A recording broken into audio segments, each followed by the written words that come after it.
Committee. Nice to see you all. I believe everybody is here. No apologies or substitutions. Is that correct, Colin? Convener, we have an apology from Councillor Wilson, with Councillor Brooks substituting.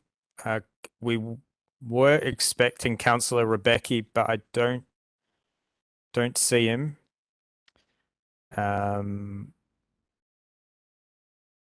Okay. So do you want to press on? Well, we'll give it a minute and see if Councillor Rebecki joins us. Okay. And it's always nice to see Councillor Brooks, although I can't actually see him because he's not got his camera on, but it's nice to know you're here, Graham. I've just put the camera on just for you, Stephen. Ah, that's nice, Graham.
Okay, that's 2 minutes past, so I think we'll press on. Colin, if you could try and see if somebody can make contact with Councillor Rebecki.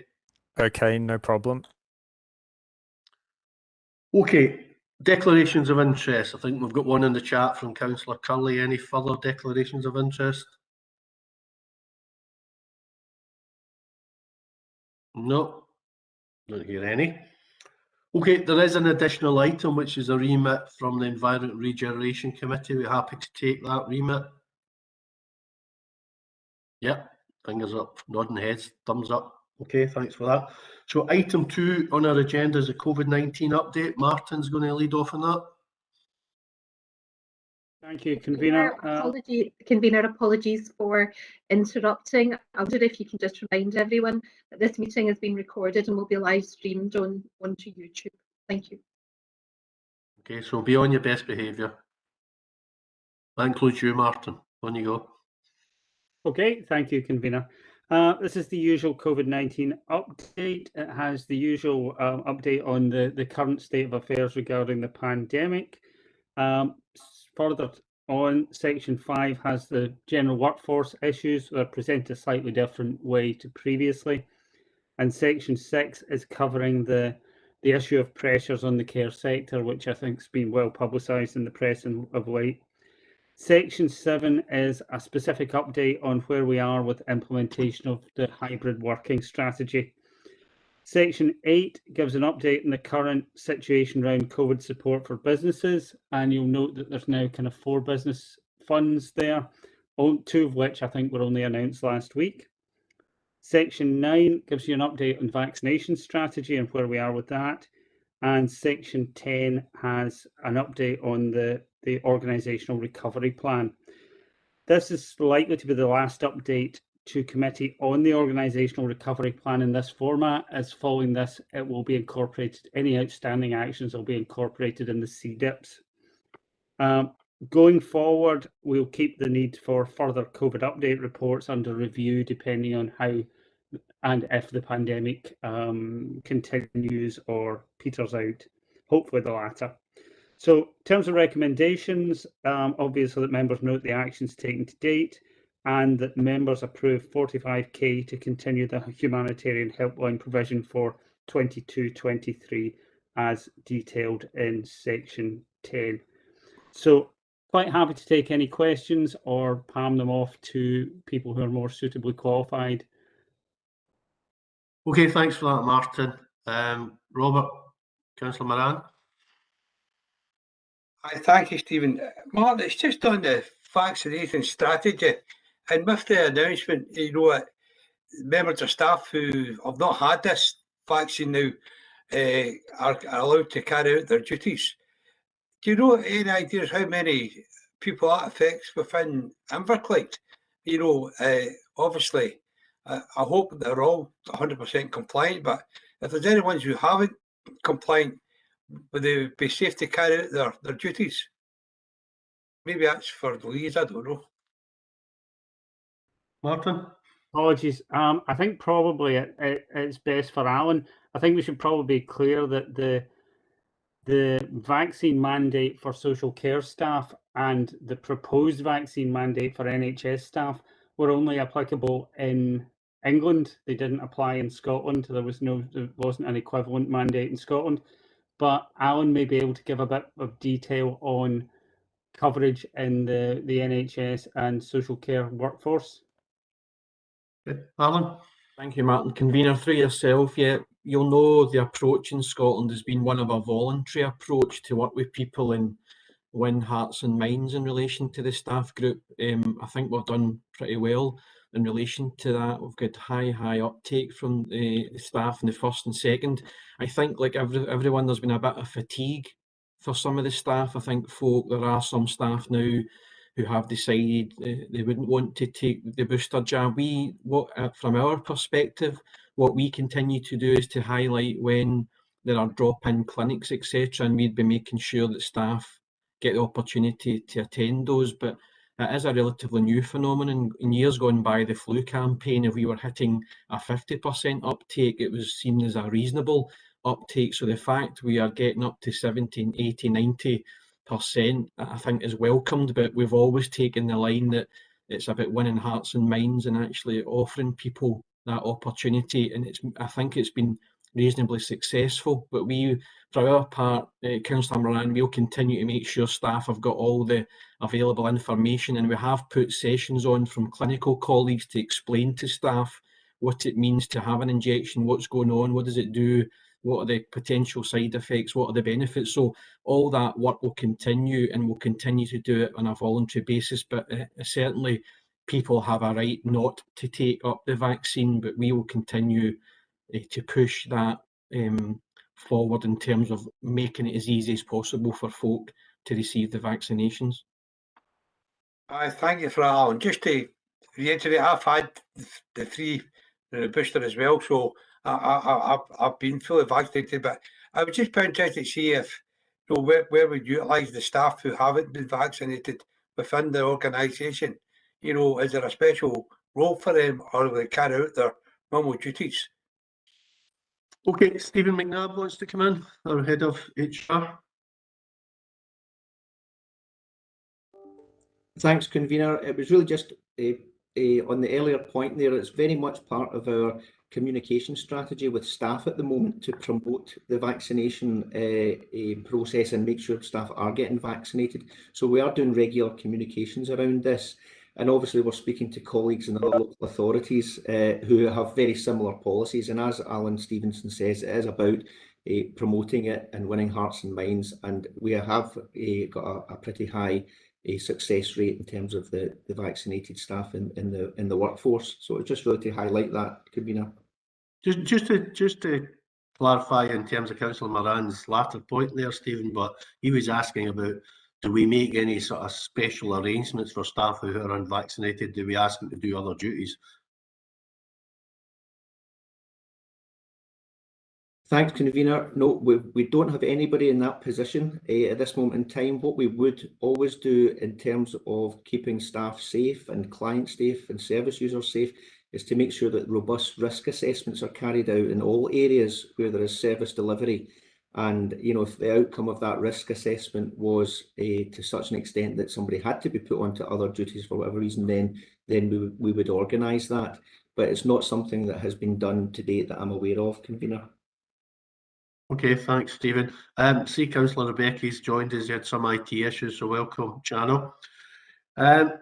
Next person is, I'm giving you your Sunday name because I'm conscious that we've got a worldwide audience watching us this afternoon who might not know who we are. So, Councillor Jim McElhenney.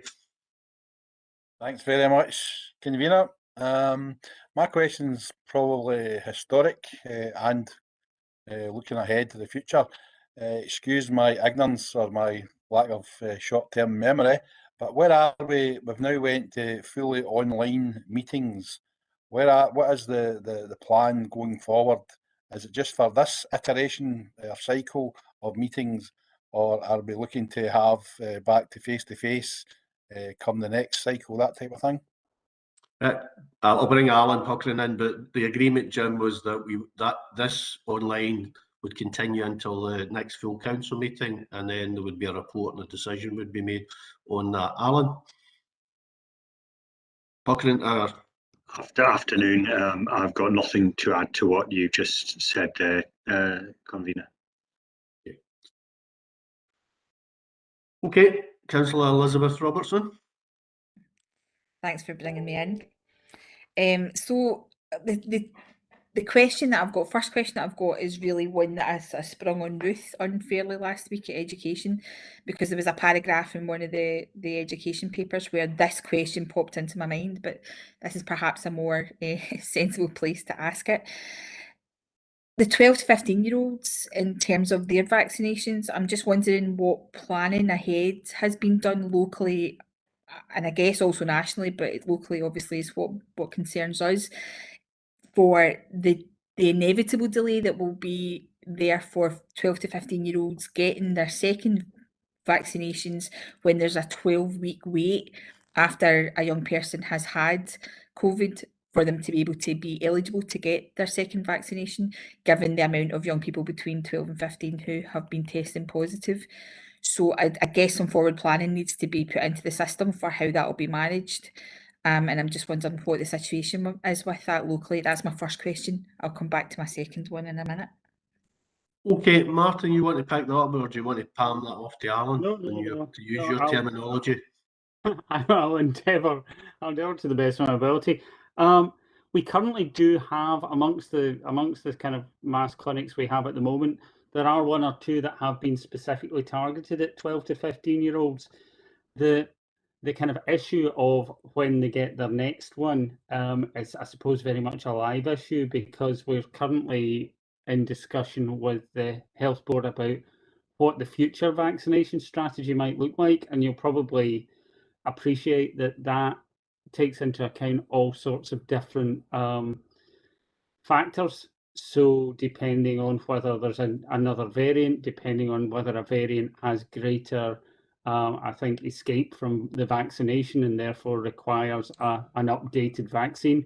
You'll be aware that some of the manufacturers have been creating vaccines specifically to target the likes of Omicron, should that be necessary.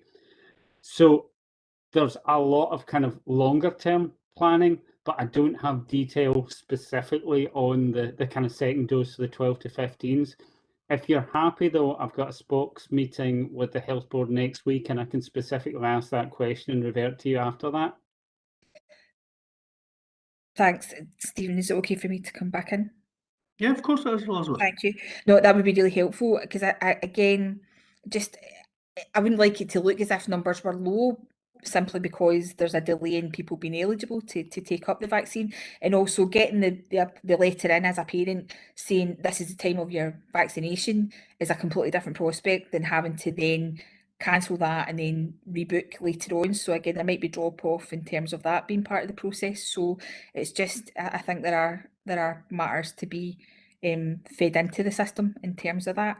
My second question was about the helpline, and really just about the recommendation that we're being asked to look at this afternoon. Obviously more than happy to look at the helpline continuing, more than happy, but I don't really have a sense of its use. I'm not sure how well it is being used, if it's still as essential as it was previously, and also just making sure that it's available for people at the right times. So I wouldn't mind getting a bit of an update on where we are with the actual use of the helpline. So slightly strangely, the kind of use since probably Christmas has been fairly constant. So even though we have seen a huge peak of cases and that then subsequently decline, the kind of number of calls we've been getting, or number of calls outgoing calls we've needed to make, and the number of incoming calls we've been getting has been relatively consistent, at around about 100 a day. Now, what that's likely to look at like in future is hard to say, but we've still got quite a high infection rate out there, so there will still be people who are being asked to self-isolate, so there'll still be a need to actually make calls to them. It may well be that during the kind of later spring, summer, that this does tail off, but equally I think we were kind of aware of the fact that there could also be additional pressures with the cost of living issues and particularly the pressure on fuel, etc., fuel and food costs. So rather than actually get rid of the helpline at this point, it was thought better to provide to keep it going and then probably review it later in the year to see where it might best sit and whether its current form is right. So you, Elizabeth? That's brilliant. Thanks very much. I mean, we do get the sort of weekly updates, Martin, from yourself, and I think they do include some stats on sort of contacts we've had through the helpline. Is that right? Yeah, there are some stats of the number of contacts, but it's been odd, this kind of flat line of the number of contacts we've had when the numbers have gone up and down so much, but there does seem to be a consistent workload coming through. Although we have had a large increase in people contacting us about the isolation grants. Yes, So that's probably a different line. It may well be that a lot of people are choosing not to have a call from the self-isolation support line, and the bulk of the ones we're getting are people who actually want to apply for a self-isolation support grant and require to be referred onwards. Okay, thanks for that. Councillor Alfield, Ronnie, you want to come in? Yeah, thanks, Stephen. It's 6.1, where we are making a statement about care at home recruitment challenges. You know, I regularly see television ads looking for people to work in that sector. And our statement says we're looking at innovative ways to encourage recruitment. I just wondered what those innovative ways were.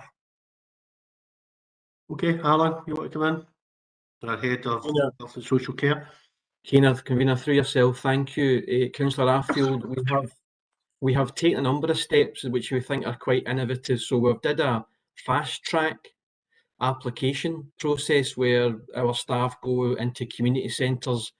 A couple of weeks ago, we're up at Port Glasgow, Tesco's, and because the feedback we've had from a lot of people who don't think they'd like to be working home care, but they're put off by the fact they have to go onto a computer, for example, and fill in an electronic application. So we've streamlined that process. We've made it fast track. So we've appeared at different places throughout a number of months. We've held fast track events. We've had also opportunities for staff to go and place themselves in things like the shops, just to say, look, here's care at home, we'll help you to fill this in, we'll give you a hard copy. So we've really looked, we've went into community centres, we've based ourselves there, we've looked at things like slightly changing the starting times for people. So for younger people who have young children, they've said one of the reasons they didn't come into home care because they couldn't do the 8 o'clock start because they had to drop their children at home. So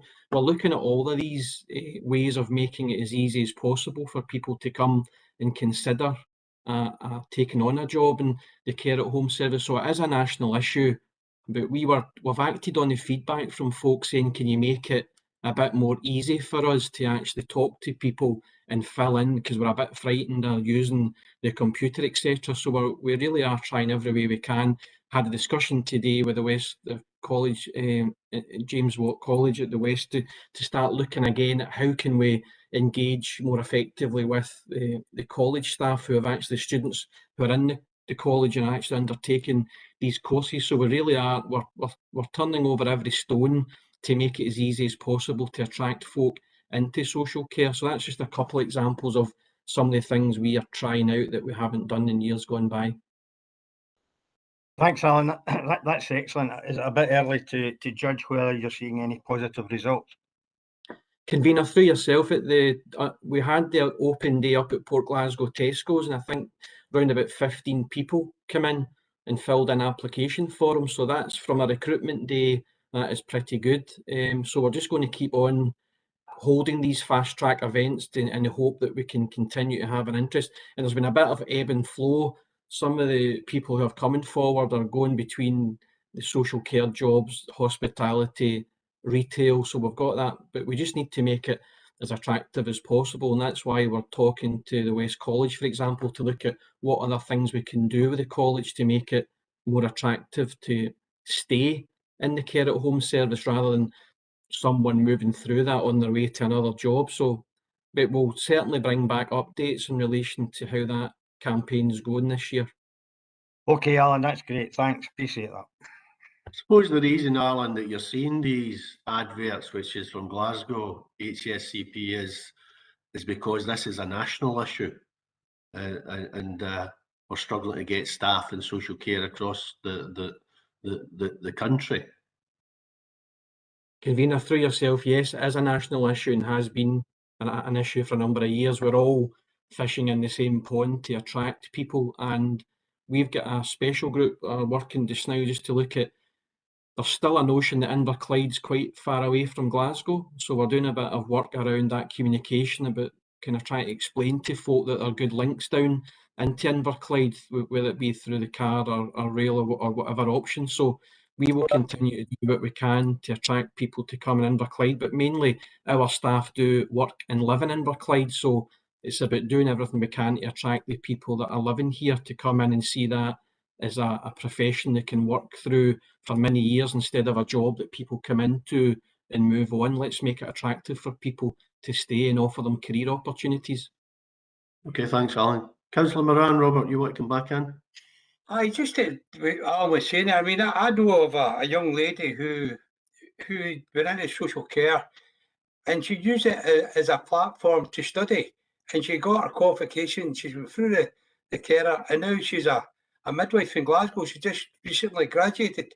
If we sell it, it's not just about, you know, home care. It's the first foot in the ladder of a great career, and a lot of opportunities will present themselves to you if you're that way inclined. Now, I'd love to bring her along and tell you her story, how she'd work night shifts to get through the qualification required to become a nurse. And then she went to university, obviously, and she just recently qualified, has been offered a job in Glasgow. Fantastic story. Somebody for our communities. And I think this is the story we should be telling. This is just the first step on a great career choice, should you wish to take it. Okay, thanks for that, Robert.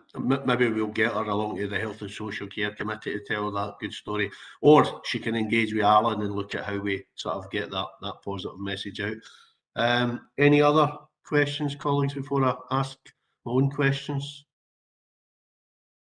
No, I don't see any. Martin, just in terms of the sort of where we are with the COVID stats, the First Minister gave an update today.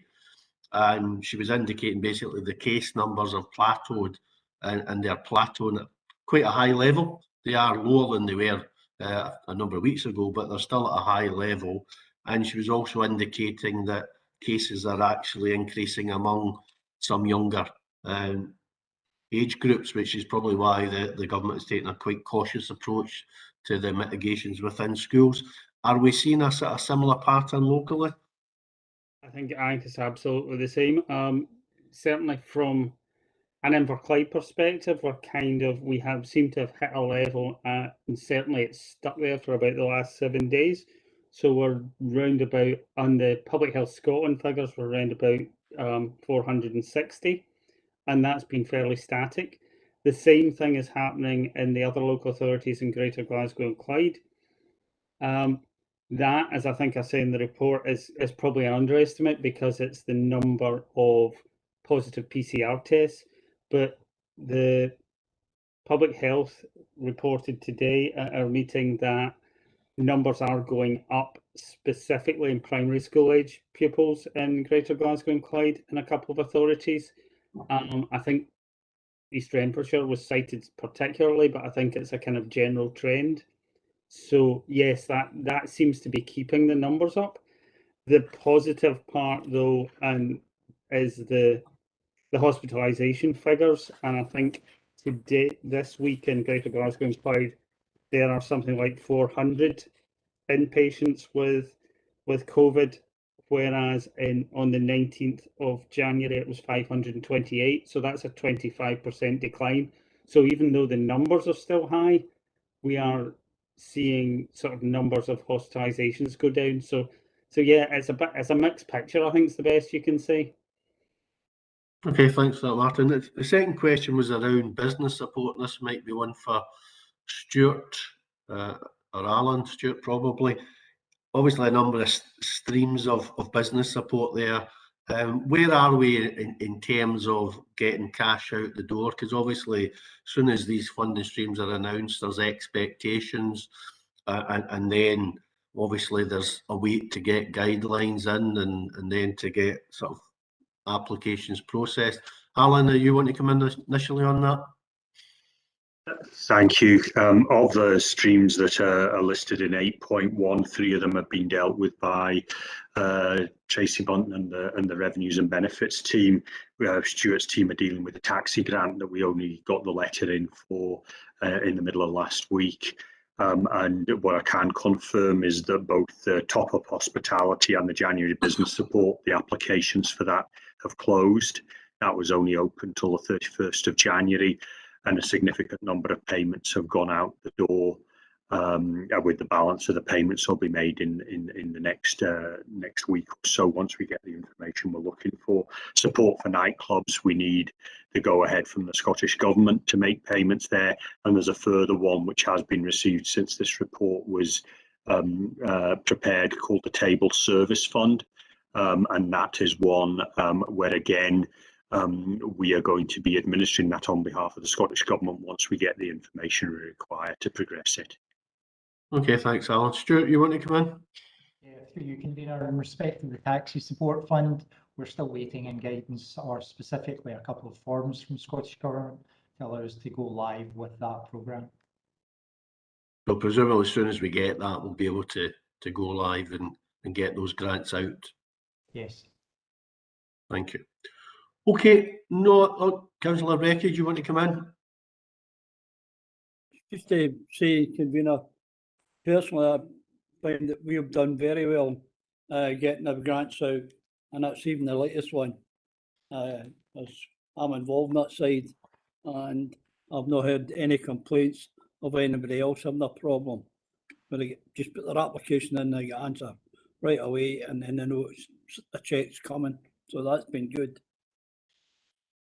Okay, thanks for that. Okay, I don't see any other questions in the chat, so can we agree the recommendations? Yeah, okay, see indications on that. Right, moving on to item 3, which is the 2021-22 revenue budget update period 8. Alan is going to speak to that report. Thank you. This report provides an update on the committee's own revenue budget, which is projecting a £54,000 overspend as at period 8, with the Common Good budget reporting a £43,000 underspend, largely arising from the cancellation of a couple of events due to COVID.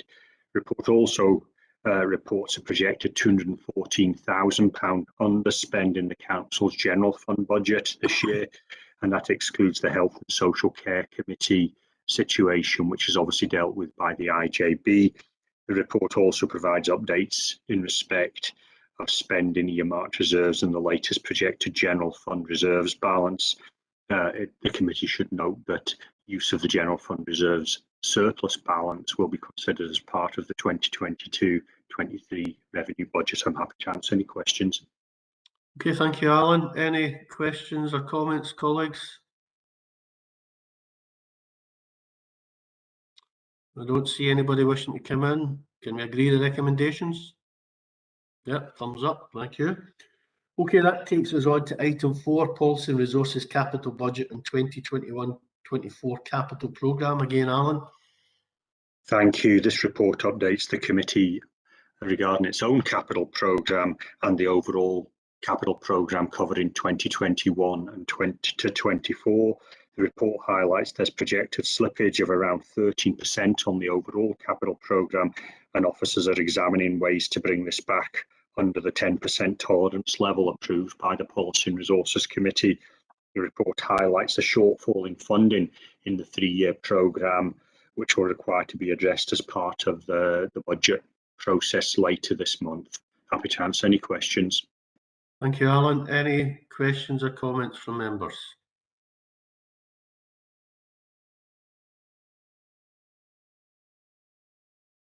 Don't see any. Happy to agree recommendations, colleagues? Yep. Okay, thanks for that. Okay, moving on to item 5, finance services update. Again, Alan. Thank you. This report highlights the significant pressures on the revenues and benefits team, specifically in relation to processing of self-isolation support grants, increased demand of crisis grants, and community care grants, which is exacerbated by the Christmas and New Year holiday period. Obviously, there was a degree of publicity around this, and there were specific problems encountered. The team, I would say, have worked exceptionally hard. We've had support from other services of the council, and I can report that in the last week, the number of outstanding applications is going down. And at this point in time, there are only 7 applications that are more than 2 weeks old. And in every case there, we're waiting for information from the applicant. So matters are returning back to normal, but the increase in numbers, if I could highlight to committee, is that from April 21 to December 21, we were getting about 140 applications per month. In January alone, we got 600. And that is why there was a backlog, particularly when some of that was covered by the festive period, etc. And the team have their normal job to do, which is paying crisis grants and discretionary housing payments and community care grants. The report also illustrates the major increase in community care grants in 2021-22, which has been largely funded by extra funding agreed by the committee from winter hardship monies. In order to stay within the 22-23 estimated funding allowance, a revised DHP policy is attached to Appendix 1 for committee approval. Progress in respect of the ICT strategy and digital strategy is outlined in the appendices, whilst an investment in the council's electronic document management system is set out in the report, which will help services make better use of electronic document workflow and hopefully assist in the delivery of the new ways of working project. Myself, or we've got Tracy Bunton, the Revenues and Benefits Manager, and Alan MacDonald, the ICT Manager, here, happy to answer any questions. Okay, thanks for that, Alan. Before I ask for any questions, I think we should obviously acknowledge all the efforts of the staff to support the local community through the various means that we've got in terms of self-isolation grants or various other hardship payments, and obviously to Alan and the ICT team in keeping us going as well over this period. So very much appreciated all the efforts that staff are putting in. So any questions, colleagues? Elizabeth, Councillor Robertson. Thanks very much for bringing me in, and completely agree with the comments you've just made there, Councillor McCabe.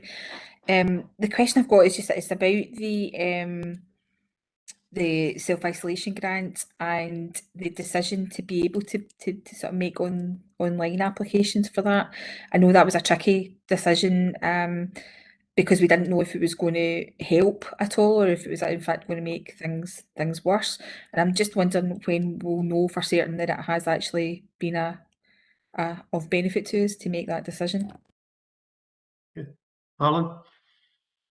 Yeah, the online form went live at the tail end of last week, and there was some attendant publicity around that. Over the weekend, Tracy was telling me that approximately 45 applications were received. Now, as an example, the team going full tilt are dealing with about 25 a day, but because they're working overtime, some of the staff are working over the weekend and are working at the evenings, they're managing to keep on top of that. I would imagine that the initial burst of applications for online may be dealing with some latent demand, so I don't expect that level to continue. But as Martin has indicated, the level of COVID and associated self-isolation is not showing signs of going down. And provided the Scottish Government criteria for eligibility, both in terms of pay levels and support, remains unchanged, I do not expect to see demand drop anytime soon. So I think the pressure is going to remain on the team. I think the online form, now the team have broken the back of the massive pressure they were under in early January, and I would like to pass my thanks on to elected members, because I knew you all took a bit of heat regarding that, and your forbearance whilst officers managed to get the resources back in place, get people trained up, and to get things like the online form put together. It is appreciated because it has taken some of the pressure off the team. So I'm hoping things will settle down and the online form will help manage people's frustrations for getting through and at least being able that they're able to get something into the system.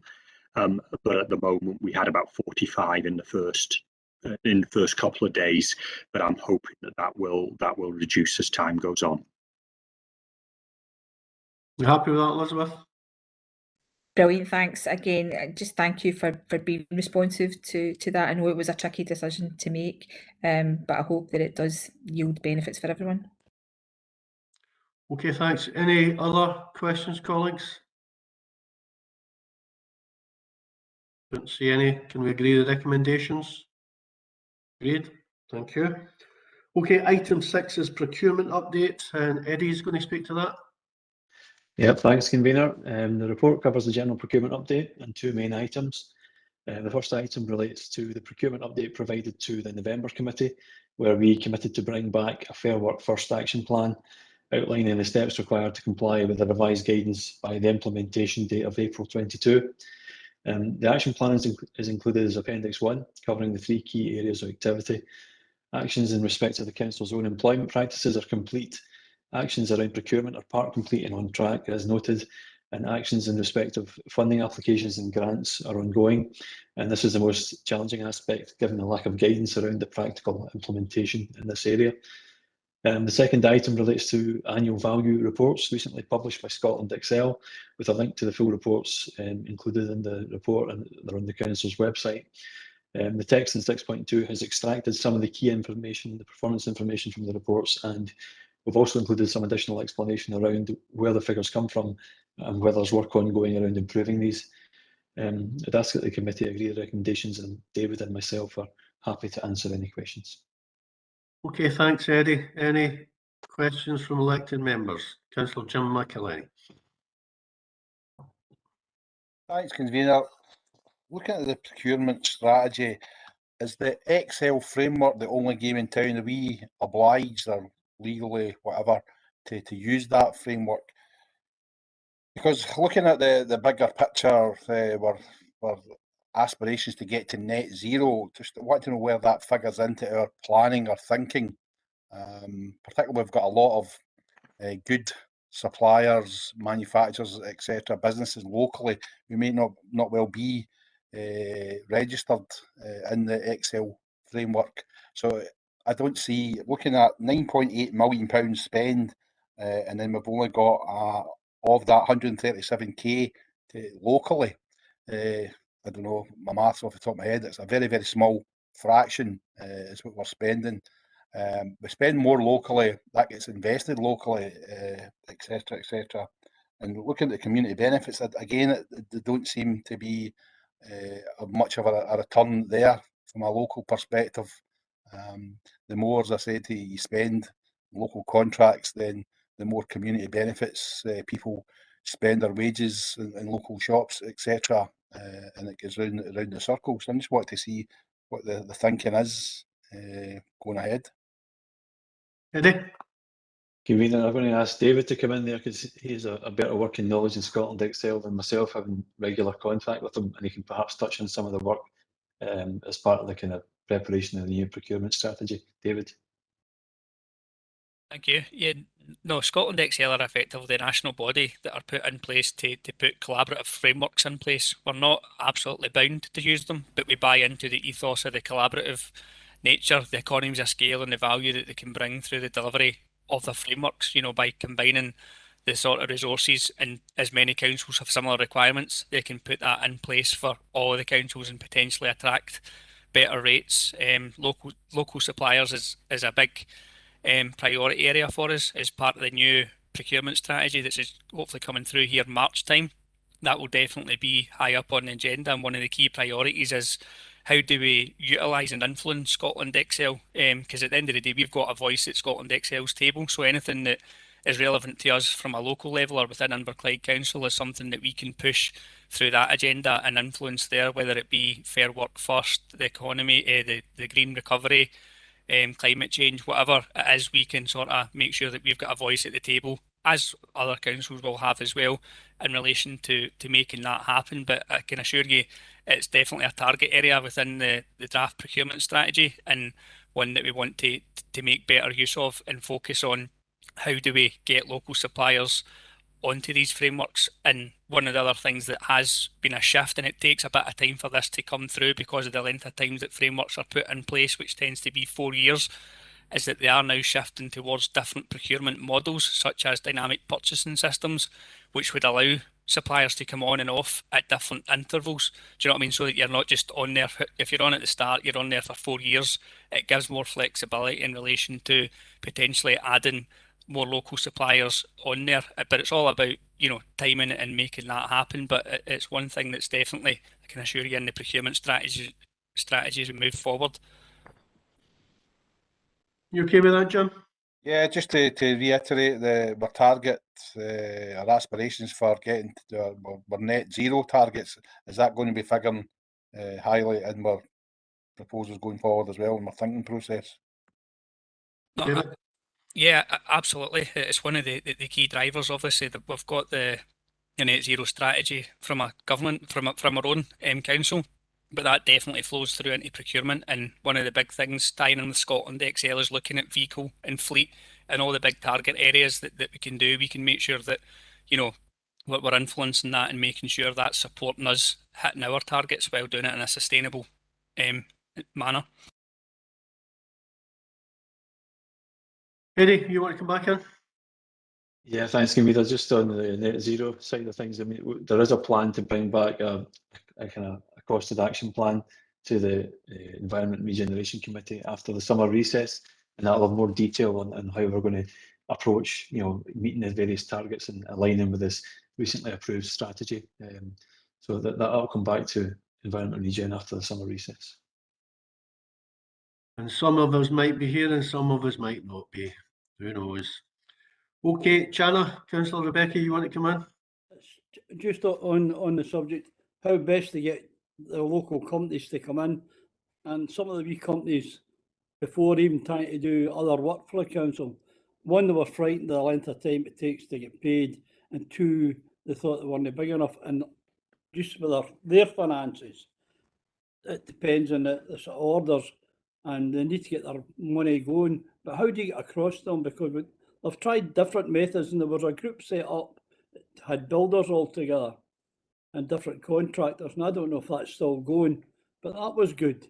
And that's the biggest fear, because there's plenty of stuff out there they could do for us, but they're frightened to come to the door and go up, and they think they're not big enough for whatever it is.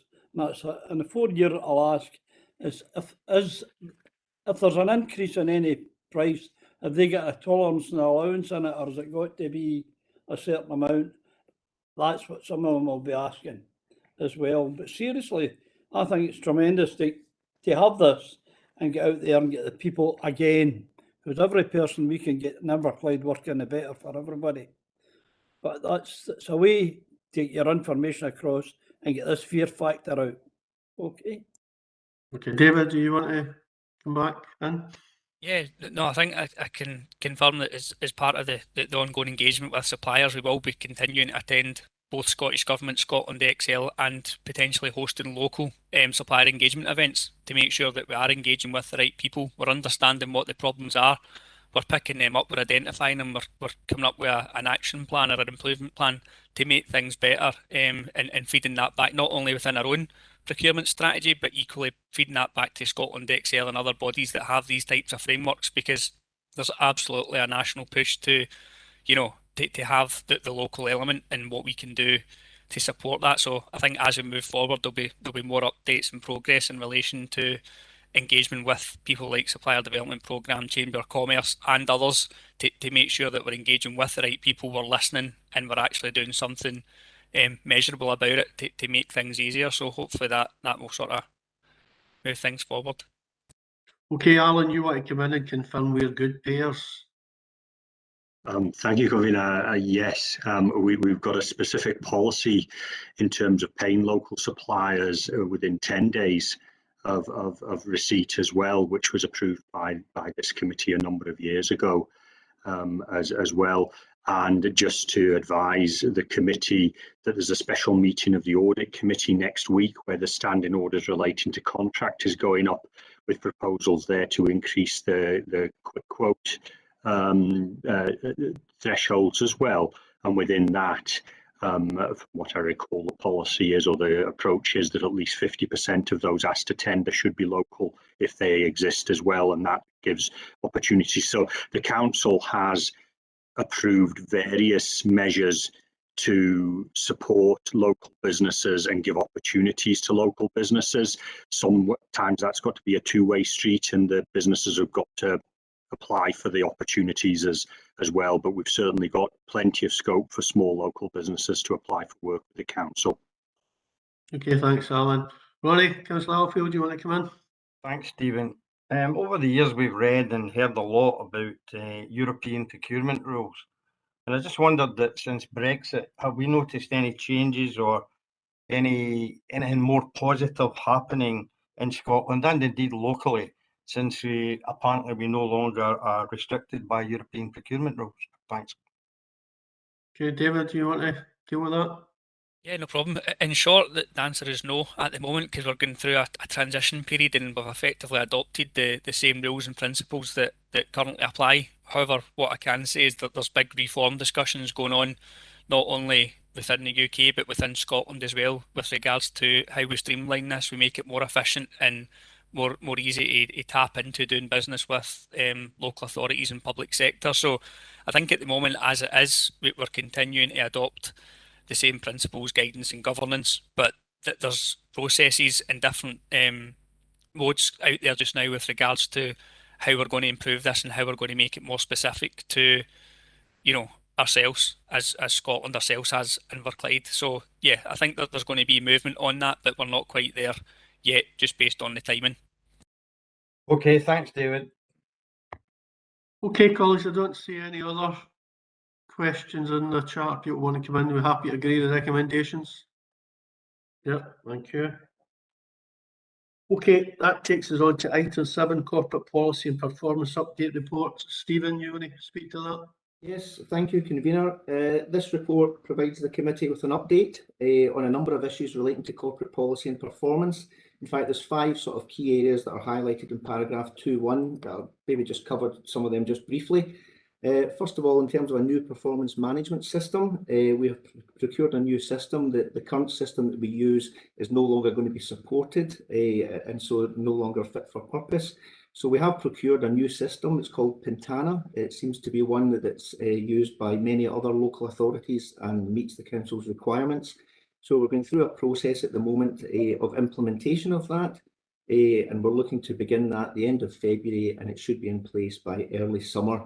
And that will help us oversee all our strategic planning actions, risks and performance indicators. The other area the report covers is around our CDIP performance report, and you'll see from Appendix 1, this provides a progress report on year 3 CDIP actions. So you'll notice that out of the various actions there, most of them are blue or completed or green on track. There's one highlighted with slight slippage, but that's really, you'll see from the note that it's really down to a slight delay in Scottish Government guidelines coming out due to COVID. And so that will be tidied up when that guidance comes out. Section 6 of the report just provides an update on our rolling programme of self-evaluation. It just gives you an idea of where we are and what services are going through the self-evaluation process. Number 7 in the report talks about the citizens panel, and you will be aware that the autumn panel covered a number of areas that were really under the remit of the Culture, Communities and Educational Resources Directorate, and therefore the results of that panel feedback were reported to the Education and Communities Committee on the 25th of January, and a detailed report was submitted there, and that can be accessed if members wish. Finally, it's really just to highlight to the committee that we've obviously had the service manager for corporate policy and performance and partnership. We've had a temporary arrangement in place that was agreed for a year. This is coming to an end now at the end of April, and it's really just to confirm, advise the committee that we are now going to be advertising the service manager's post.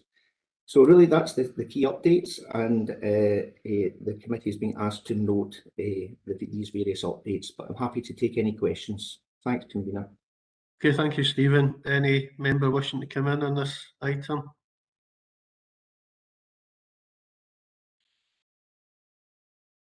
Not seeing anything in the chat. Okay, happy to agree recommendations. Great. Okay, that takes us on to item 8, 2022-23 budget update. Then that's Alan again. Thank you, Convener. This report advises the committee of the current position of the 2022-23 draft local government budget, which there was a briefing on just before Christmas for all members, and the impact on Inverclyde Council, including the year-on-year comparison, which shows a £1.5 million grant reduction after excluding new ring-fenced funding. The report also includes correspondence between COSL and the Scottish Government, and I can confirm that a meeting took place between COSL leaders and the First Minister last week. And obviously there was an announcement at the tail end of last week regarding another one-off sum of 120 million for local government in 2022-23. So that obviously took place since the report was prepared. The report recommends the approval of £397,000 worth of adjustments. These are contained in Appendix 4, and this would bring the estimated funding gap down to just over £2 million after the use of £4 million worth of reserves, but before any council tax increase. The report seeks committee approval to ask the Provost to agree a special meeting of the council on the 24th of February to approve the budget and to set the Band B council tax for 2022-23, and I'm happy to answer any questions. Okay, thanks for that, Alan. Question from Councillor Brooks. Thanks very much, and apologies for my attire. I forgot I was in a meeting today. Can I just ask, Alan, the extra money that's came across in the last few days, 120 million, is that baseline, or is that baselined, or is there any opportunity, chance, or what's the conversation? Do you think that will be baselined if it's not already? Alan? Certainly the announcement was very clear, and the source of it was very clear that it was one-off at this point in time, because I think it was some funding that was being carried forward from one year to the next, so by its very nature it's one-off.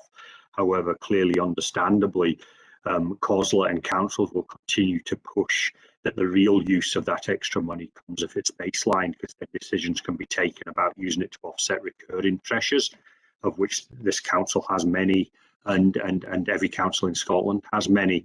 But at this point in time, it's only one-off, and that's been the nature of the discussions I've had at the Members' Budget Working Group as well. Thanks very much, Alan. That's helpful. Obviously, any capital funding coming from the Scottish Government is welcome, but it is disappointing to hear that it's not baseline. Thanks, Stephen. Okay, thanks, Graham. Elizabeth, you want to come in?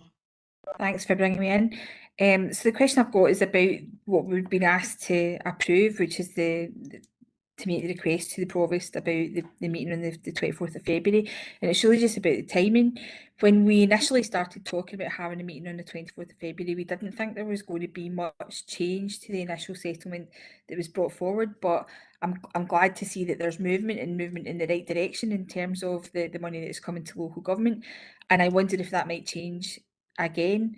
So I'm just wondering if the 24th of February, and I know that it's crucial in terms of council tax, that particular decision, but I'm just wondering if it's still a realistic proposition for us, given that this is more of a movable feast than when we perhaps anticipated that it might be. Alan? Thank you. Yes, I mean, at the moment, my understanding, and from what SPICE, which is the Scottish Parliamentary Information Centre, have issued, is that the budget bill will be approved on the 11th of February. So we will know on the 11th of February what the budget bill is going to be. So the first reading was last week, and that's when the 120 million was announced. There is another meeting next week, another reading next week, and then there is the final on the 11th. So that makes it okay for the 24th, provided that the approved budget bill contains all the movements and any additional funding. I can understand that the members will want to leave that decision as late as possible to see if there is anything further. But again, in previous discussions and reports, clearly the Scottish Government now has a majority through its arrangement with the Green Party, and the indications were that what was announced in December clearly would have been agreed with the Greens in advance. So there is not the same flexibility or expectation of movement as has been in previous years, where the Scottish Government needed support from other parties to get their budget bill through. So for both of those reasons, I think the 24th of February is an appropriate date, added to which the very real issue that was raised by Elizabeth there, that in order to get the council tax building in into people's letterboxes, so they can then make arrangements for any direct debit payments or be informed of any changes to their payments, we need to get it agreed by the 24th. And finally, I can say I have been doing a round robin literally in the last number of hours regarding when councils are setting their budgets, are planning to set their council tax. And the most popular time is the time that we're setting our budget. Okay, Elizabeth, you want to come back in? You happy with that? Okay, Councillor Chris Curley. Chris? Thank you, Convener. It's just on item 5.4 about the capital being for specific projects. 20 million for local bridge maintenance, 11 million for flood risk management. I'm just wondering if officers can comment through yourself, Convener, with respect to whether or not there is any possibility of substitution with this funding, or if this would just be used for additional local bridge maintenance and flood risk management. Alan? Thank you. I can advise that neither of those sums are going to come to the Inverclyde Council. They're specific allocations going to specific projects. The bridge maintenance is largely going to the islands and the highlands, to do with linking some of the big bridges that that link the small islands and the archipelagos. So none of that. The council did put an application in, but it was told it wouldn't be eligible. And on the flood maintenance, that's a completely separate discussion, which has been trundling through COSLA and the Scottish Government, where the council has 3 flooding schemes. Those in the Environment and Regeneration Committee will be aware what those are. This is extra funding due to major cost increases in some of the projects in other council areas. So again, none of that's coming to Inverclyde Council. Okay, happy with that, Chris? Yes, thank you. Well, happy's probably not. Well, not happy, yeah, but you know what I mean. You understand. It's always worth a try. Okay, any other questions from colleagues? No? We're happy to agree the recommendations? Okay. Right, moving on to item 9, which is the draft Inverclyde Gaelic language plan. I think Andrina is going to speak to this report. Thank you, Convener. Good afternoon, everyone. Yep, this is the draft Inverclyde Council Gaelic language plan for 2022-27. As members will be aware, under the Gaelic Language Scotland Act 2005, each local authority requires to produce a Gaelic language plan. Our current plan is due up at the end of March, so this is our second iteration of the plan, and we need to submit it to Board na Gaelic by the 8th of March for their approval. There was a short-life working group developed, which included members from across various council services and also some parents and members of the community who are involved in the Gaelic language locally. The plan sets out a number of high-level aims and corporate service aims, which are set for us by Bord na Gaelic, and it's really to meet the 3 strategic priorities of increasing the use of Gaelic, increasing the learning of Gaelic, and promoting a positive image. So the plan really sets out how Inverclyde Council hopes to meet these high-level and corporate aims over the lifetime of the 5 years of the plan. As part of developing the plan, we were required to undertake an internal capacity audit of our staff, of which we had 120 responses, and also a 6-week public consultation which took place between October and December, which we got a very low response to, it's fair to say. We got 33 responses to that, and that's all set out in the appendix as part of the plan. So really we're asking for the committee to note the proposed actions and timescales within the draft plan, approve the draft plan to be submitted to Bord na Gaelic for them to hopefully approve, and we will bring back annual yearly monitoring of the plan to Policy and Resources Committee in June of each year going forward, and I'm happy to answer any specific questions. Okay, thank you very much, Andrina. Question from Councillor Jim McElhenney, a very passionate supporter of the Gaelic language. Speaking as the leader of the Alaba Party, yes, you're quite right, Stephen. Following on from last week's Education Communities Committee, there was a decision made that the current plan, page 12, talks about a medium and long-term strategy for secondary education, setting up a working group for that medium and long term. And the Education Communities Committee last week decided that shouldn't be a medium and long term. The working group should be set up with an immediate effect. So I need to see if that's going to be reflected in the draft plan going forward to the board. Okay, Ruth, do you want to come in on that? Yes, through you, Convener. It was always the intention to set up the advisory group almost straight away, because when you're looking at a medium-term plan, you have to start quite quickly. So it's always been the intention of the plan, particularly looking at secondary provision, to set up that advisory group almost straight away. Okay, Jan or Councillor Rebecca, you want to come in? It's just there's a headline in the paper, Convener, saying that they're going to boycott Inverclyde Academy for if we put it out there. I can go back to when the Highlanders was the place where he went for Gaelic lessons, and the big problem then was actually getting a teacher full-time being there, because I had 2 granddaughters who went to it and they spoke Gaelic until they were 7, I think it was, if I remember right. And the biggest problem was getting somebody who would keep that going, and some days there was no teachers there, so I don't know what's going to happen. And as I said, I haven't read the article yet, just seen the headlines that the parents of the kids that are doing Gaelic just now won't go to Inverclyde Academy if that's what we pick. And it's a shame, because if they want to learn a language, and it is Gaelic, whether we like it, don't like it, or everyone else, they should at least allow us to look at it how we best can serve the kids to get them taught the language they want. Okay, thanks. Thanks, Jan. I don't want to really revisit the discussion we had at Education Communities Committee, so I think we'll note your constructive comments there on that. Okay, Chris Curley, you want to come in? Thank you, Stephen. Thanks, Convener.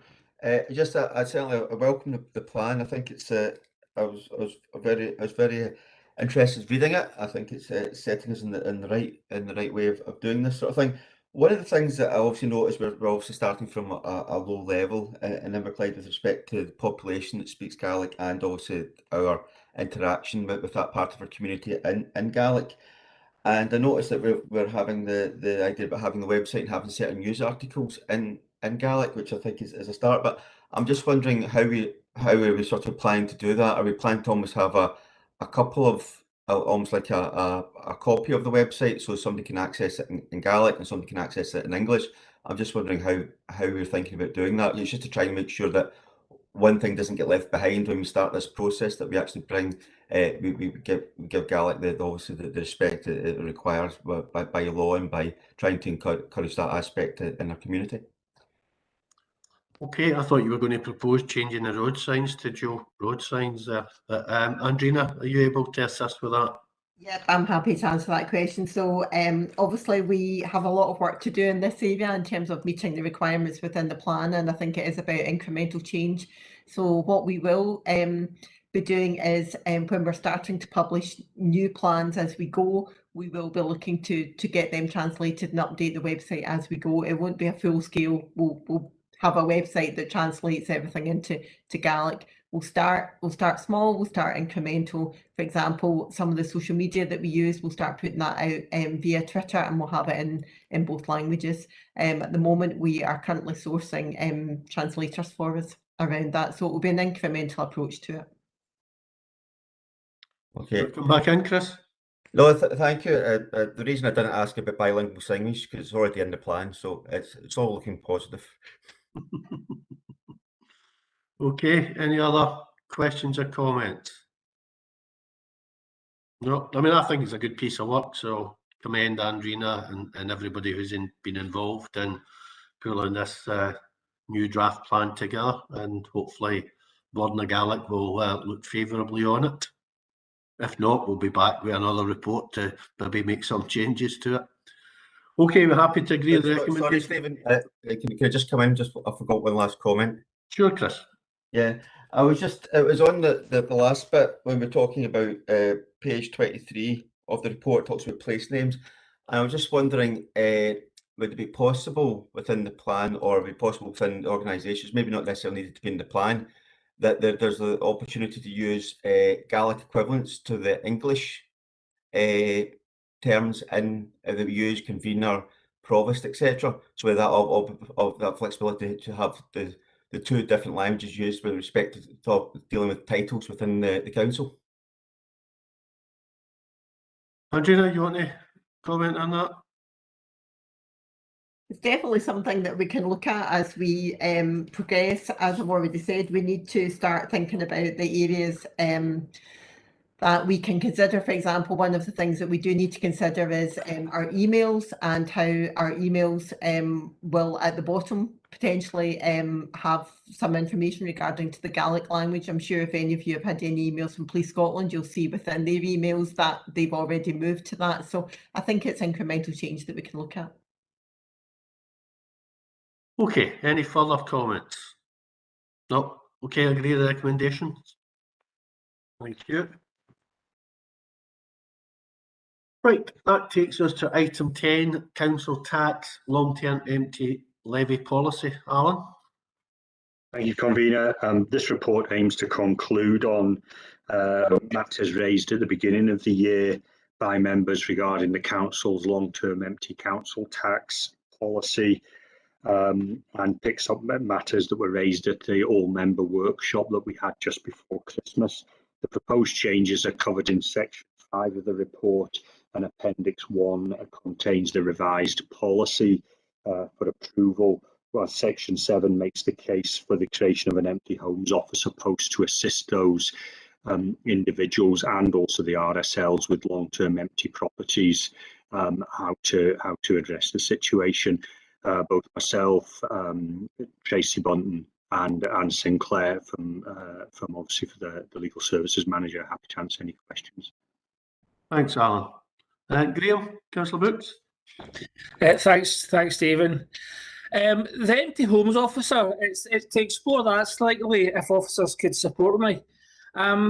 What is the outcome desire? So what would be the actual, how can we tangibly work on our review what that empty homes officer would do, or how it would be successful? And with an understanding of what that answer is going to be, but I'm clearly not the expert in it, are we actually best placed as a local authority to deliver that?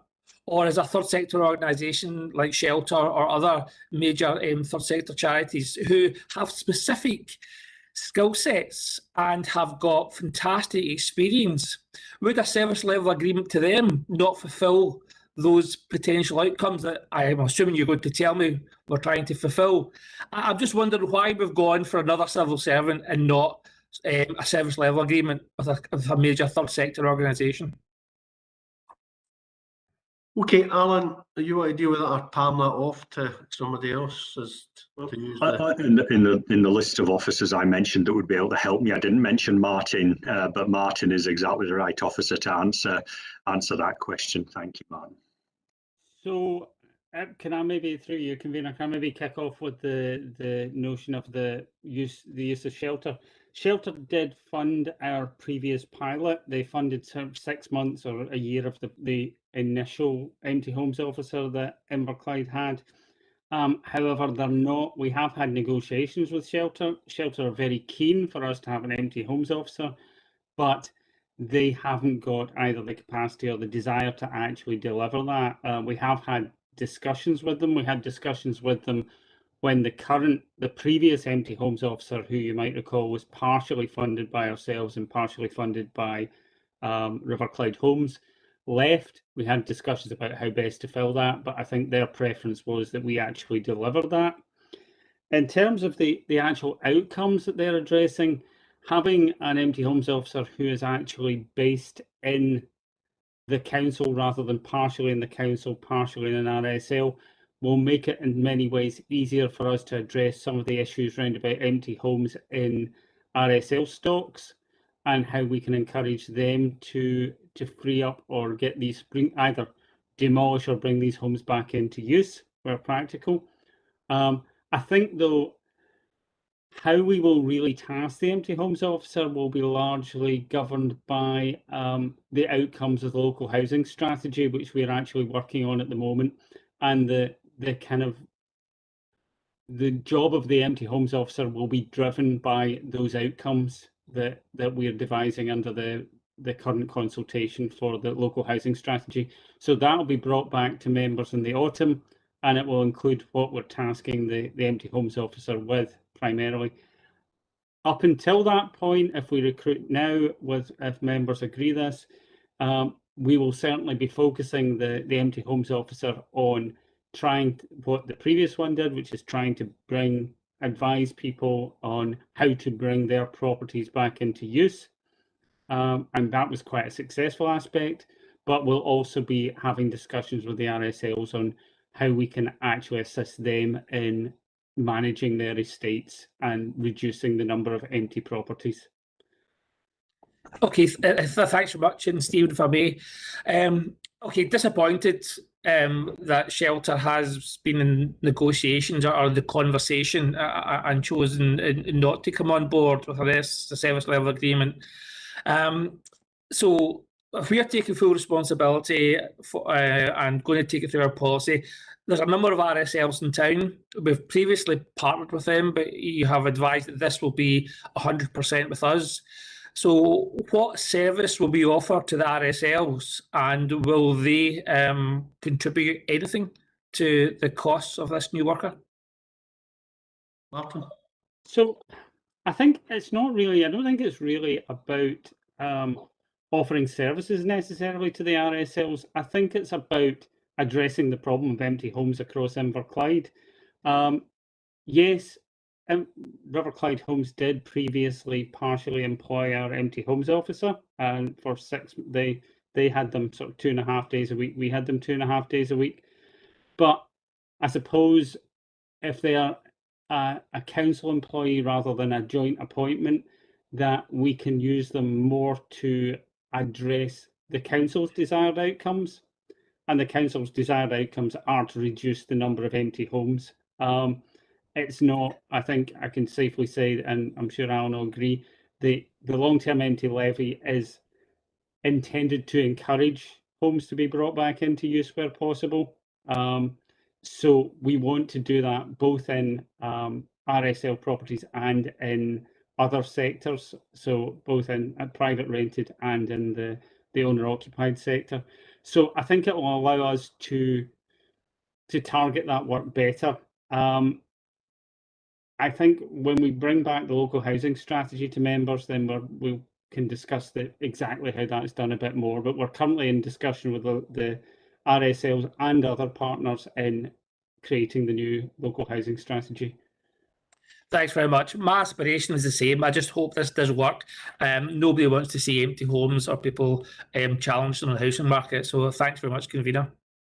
Okay, thanks. Just before I bring Elizabeth in, I know an additional declaration from Councillor Curley as a member of the RCH board, and Councillor Rebecca's also declared an interest and won't participate in the discussion either.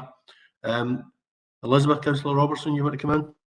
Thanks again for bringing me in. So it's just a quick question on this, because if the post is, as we've discussed through Graham's questioning, they're going to be helping us to perform our strategic function. I'm just aware that it's going to be quite an operational post, so I still have that bit of an issue as to how we have an operational member of staff fulfilling our strategic aims. I still do worry about where the post sits for us. Not that I'm saying we shouldn't have the post, but I just do worry about where it sits. Martin? So effectively, the strategic function rests currently under myself, and will stay under a head of service, and they will have responsibility to the council for that strategy. But we do have lots of operational officers that are delivering parts of that strategy, so I don't think that that's necessarily an issue.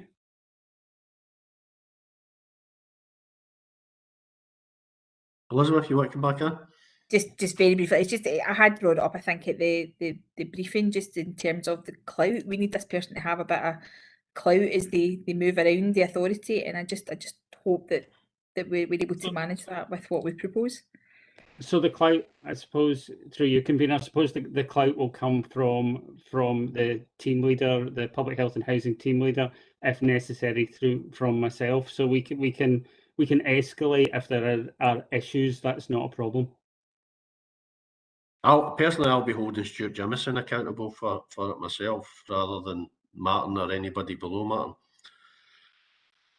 Okay, any other questions? I mean, I think it is a very important post. I think there are lots of empty properties lying about this district in private ownership largely, that basically are good quality houses potentially to meet the housing need in this area, and they're not being fully utilised. And I know, working with the RSLs, we're looking at potentially buying back some houses that were former social housing as well. But I think there is a significant issue, and I think it's critical that we have a real focus in this area. And perhaps the previous arrangement, where the post was split between ourselves and RCH, maybe we didn't have enough time to focus on the strategic issues and the private sector issues, and maybe it was more about supporting RSLs to try and fill empty houses that potentially didn't have a future. So I think it is important that we have the post in-house, and I think it is important that there is a real focus on this, and absolutely I think we should be expecting to see measurable progress in terms of this post, and then seeing over the next few years a reduction, hopefully of a fairly significant level, in our empty homes. Okay, we have to agree recommendations? Yeah, okay, thank you. Get my agenda. So item 11 is Winter Support Fund 21-22. Ruth, you want to speak to this, yeah? Yes, this paper is in relation to the winter hardship payment. The original estimate of £400,000 and the use of that was approved at December Council. In actual fact, we received 512, and this report is asking for agreement for the allocation of the extra 112,000. The officer proposals is to increase winter child payment, the winter child bridging payment, and also provide £28,000 worth of support to the food banks for food and fuel vouchers. We're also asking you to know we'll bring a further report on anti-poverty monies back to the March committee. Okay, thank you, Ruth. Any questions from members? No. Okay, we agreement with recommendations. Great. Obviously, we welcome additional funding.